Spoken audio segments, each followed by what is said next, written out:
This is my lesson redesign presentation. I chose to do the presentation on the lesson redesign because I actually used it within my classroom, and I feel like it is something that is super beneficial, and it had taught me a lot of who I am as an educator and how my students also react to new material. So the original lesson had been a lesson that was about Ellis Island, and I figured I love social studies, and I just figured it would be something that's great to incorporate in the classroom. I also chose this because immigration is a hot debate, and I currently teach a bilingual classroom that is filled with immigrants and the children of immigrants, actually. So I figured it would be a good way to incorporate immigration. I chose this because it's part of our history as the United States, and immigrants are important. They make up a huge part of who we are today and who we will be in the future. So as you can see, I posted the original lesson. The objectives where students will be able to understand the process for immigrants traveling through Ellis Island, and I thought it would be interesting because not that many, well, at least with my students, they don't know what Ellis Island is, and it'd be interesting to see the various ways that individuals had come here. So the lesson starts off by showing a picture of immigrants who traveled throughout Ellis Island and an explanation about what immigrants are, who they are.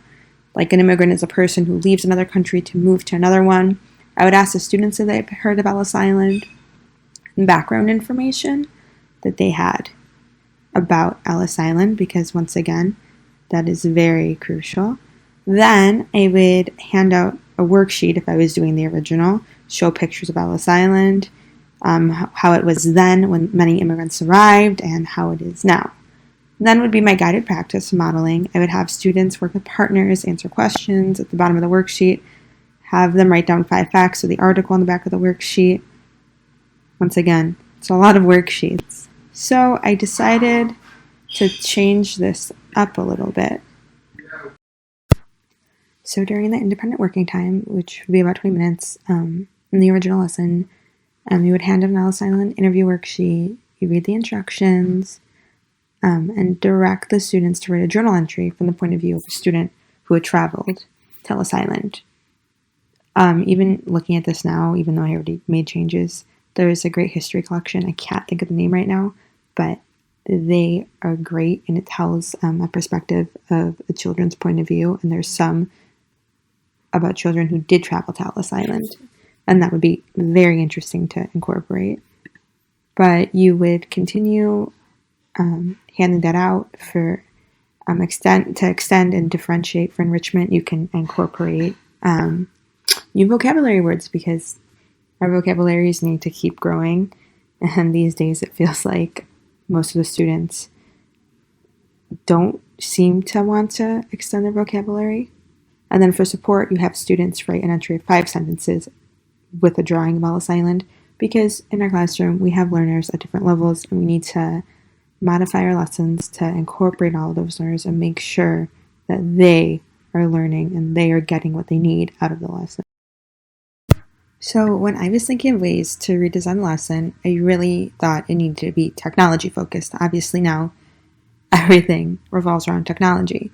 So for my new lesson, my introduction would be still showing the black and white photos of the immigrants, and asking students about their background knowledge on Ellis Island, and asking if they know about immigration or if they've known anyone who's immigrated here. But this is where I took it a step further. Many of my classmates and colleagues all use virtual field trips. I've begun using virtual field trips as well. So there is a virtual field trip on Ellis Island through Scholastic. It's on YouTube. It's a great link, and it talks about immigrants, why they came here. It shows their story. But then I decided to take it a step further, and I decided to walk through Ellis Island using an interactive map. So I chose that because it's interesting to see the place that we're learning about. You get to see the rooms and see the pictures and just click through and learn all these different things about Ellis Island that you didn't know before.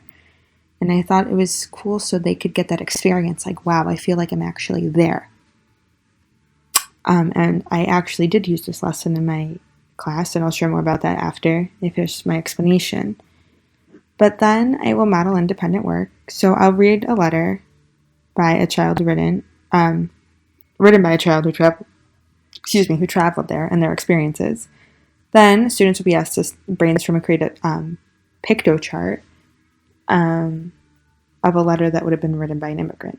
I chose a picto chart because it's eye-catching, eye-appealing. It's something that they use, and it's interesting. It's fun. Rather than just writing a letter, they get to explain more. And it's not a slides presentation. It's just something fun and different. So below is a rough copy. I had just done an example. I would show the class, and I showed my class, Immigration Journey from Greece to USA. Name, Panayota Panayotaros, age 12, born in Tripoli, Greece. Came to the United States because parents wanted to give her a better life. And I wrote that she only speaks Greek, so she needed to learn English. She wouldn't return to Greece until she was 20.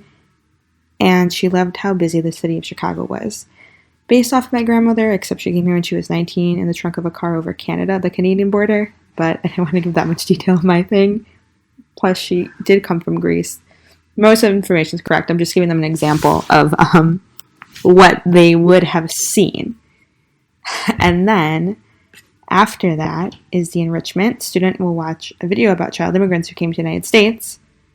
And then they always use a picto chart to compare. And we are very big on like double bubbles, thinking maps. So they would use a double bubble and compare their lives to the immigrant's life. And I thought that was very interesting because they're interactive. There's videos of these kids explaining everything, and just hearing their stories is amazing. And I have some immigrants in my own classroom as well. So just to have them hear their stories and see that there are other people like them is extremely important.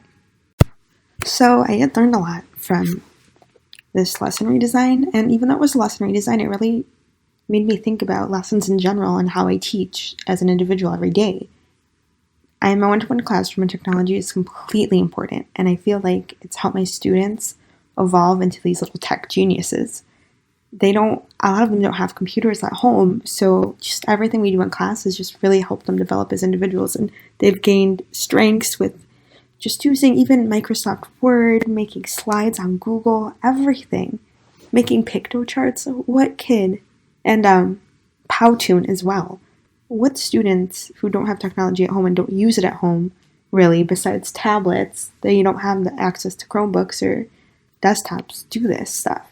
I just think that my kids are little tech geniuses, and I adore them. They're amazing. I just approached this redesign as just incorporating with technology, making it a little tech heavy. I think the virtual field trip is important because it's a place that has such cultural significance in our country and significance in our history that it was important to explain it and show them what Ellis Island was. I've just learned a lot about learning and learning environments throughout this. I feel like if I had given my students the original lesson, they wouldn't have done well. But when I redesigned it and then decided to teach my class, they learned so much. They learned about kids from different countries. They researched about immigrants because they thought it was so interesting. They loved that they could connect to it, and I feel like that's the main importance, connection. Like I said, I have immigrants in my classroom. Their parents are immigrants. All those connections that they are making help them want to know more about, look, there were immigrants then. How come immigrants are having a hard time today? And we actually had a discussion about that after.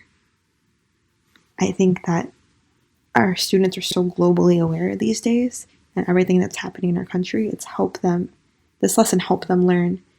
We had immigrants one time and they made our country great. So what's the problem with today's immigrants? And they realized there isn't a problem. It's certain people who are in power. And we had a discussion about it with fourth graders. It was very powerful and moving. But I learned that my students are capable of handling work they can figure anything out when you throw the computer in front of them and tell them to go mess around on a website. They figure it out. They're little geniuses. It's insane. And myself, I learned that I'm a better teacher when I have technology. I feel like it's a clutch almost for me because I'm comfortable using it, and then teaching it to them is also of significance. So overall, I feel like everything went very well. I'm happy that you allowed us to do this redesign because it really helped me grow as an educator. So thank you.